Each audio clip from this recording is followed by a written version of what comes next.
আসসালামু আলাইকুম, স্বাগত জানাচ্ছি সারাদিনের সংবাদে। সাথে আছি আমি লতা মণ্ডল। বিএনপি চেয়ারপারসন ও সাবেক প্রধানমন্ত্রী খালেদা জিয়ার মৃত্যুতে আজ বৃহস্পতিবার রাষ্ট্রীয় শোক পালনের দ্বিতীয় দিন। 3 দিনের রাষ্ট্রীয় শোক গত বুধবার শুরু হয়ে শুক্রবার পর্যন্ত চলবে। এ সময় সব সরকারি বেসরকারি ভবন ও বিদেশে বাংলাদেশ মিশনের জাতীয় পতাকা অর্ধনমিত রাখা হয়েছে। শুক্রবার দেশের সব মসজিদে তার রুহের মাগফিরাত কামনায় বিশেষ দোয়া অনুষ্ঠিত হবে। বুধবার রাজধানীর জিয়া উদ্যানের রাষ্ট্রীয় মর্যাদায় তাকে দাফন করা হয়। বেগম খালেদা জিয়ার জানাজা ও দাফনে দায়িত্ব পালনকারী সবাইকে ধন্যবাদ জানিয়েছেন বিএনপির ভারপ্রাপ্ত চেয়ারম্যান তারেক রহমান। বৃহস্পতিবার সকালে ফেসবুক দেওয়া পোস্টে তিনি সেনাবাহিনী, নৌবাহিনী ও বিমান বাহিনীর সদস্যদের কৃতজ্ঞতা জানান। পাশাপাশি পুলিশ, র্যাব, বিজিবি, আনসারসহ আইনশৃঙ্খলা বাহিনীর সদস্যদের ভূয়সী প্রশংসা করেন। নিরাপদ ও শান্তিপূর্ণ পরিবেশ নিশ্চিত করায় গোয়েন্দা সংস্থাগুলোকে ধন্যবাদ জানান তিনি। বিশ্বজুড়ে আতশবাজি ও নানা আয়োজনের মধ্য দিয়ে 2026 সালকে স্বাগত জানানো হয়েছে। সিডনি, লন্ডন, প্যারিস, বার্লিন ও নিউ ইয়র্কে বড় পরিসরে নতুন বছরের উদযাপন হয়। লন্ডনের টেমস নদী ও দুবাইয়ের বুর্জ খলিফায় ছিল চোখ ধাঁধানো আলোর প্রদর্শনী।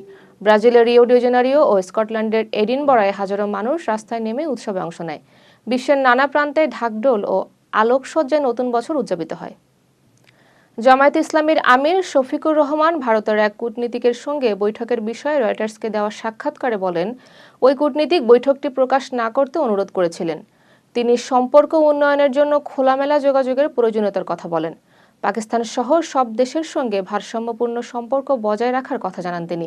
শেখ হাসিনার ভারতে অবস্থান দুই দেশের সম্পর্কে উদ্বেগ তৈরি করেছে বলেও মন্তব্য করেন তিনি। রাজশাহীর পুঠিয়ায় ঝলমলিয়া বাজারে বালুবাহী ট্রাক উল্টে 4 জন নিহত হয়েছে। এ ঘটনায় আরও একজন আহত হয়েছেন। বৃহস্পতিবার সকাল 7:45টার দিকে ট্রাকটি নিয়ন্ত্রণ হারিয়ে বাজারে ঢুকে পড়ে। ফায়ার সার্ভিসের 2টি ইউনিট উদ্ধার কাজ চালায়। পুঠিয়া থানার ওসি ঘটনাটি নিশ্চিত করেছেন। রাজধানীর মালিবাগ মৌচাক ফ্লাইওভারে সিএনজি ও মোটরসাইকেলের সংঘর্ষে 2 জন নিহত হয়েছেন। নিহতদের একজন নর্থ সাউথ বিশ্ববিদ্যালয়ের শিক্ষার্থী ইয়াসিন আরাফাত আশিক, অপরজন সিএনজি চালক নয়ন তালুকদার। ভোরে সংঘর্ষের পর 3 জনকে ঢাকা মেডিকেলে নেওয়া হলে 2 জনকে মৃত ঘোষণা করা হয়।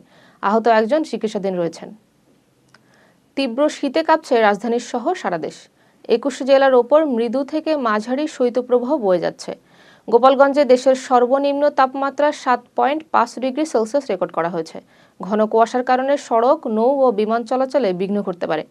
আবহাওয়া অফিস জানিয়েছে, আগামী কয়েকদিন শীতের তীব্রতা আরও বাড়তে পারে। শিশু, বয়স্ক ও শ্রমজীবীরা সবচেয়ে বেশি ভোগান্তিতে আছেন। বছরের শেষ দিনে জাপানের পূর্বাঞ্চলে 6 মাত্রার ভূমিকম্প আঘাত এনেছে। ইউএসজিএস জানায়, ভূমিকম্পটির উৎপত্তিস্থল ছিল প্রায় 19 কিলোমিটার গভীরে। কয়েক সপ্তাহ আগেই সেখানে 7.5 মাত্রার শক্তিশালী ভূমিকম্প হয়েছিল। জাপান বিশ্বের অন্যতম ভূমিকম্পপ্রবণ দেশ হিসেবে পরিচিত। প্রশান্ত মহাসাগরীয় রিং অব ফায়ারে অবস্থানের কারণে দেশটিতে ঘন ঘন ভূমিকম্প ঘটে। এতক্ষণ সাথে থাকার জন্য ধন্যবাদ।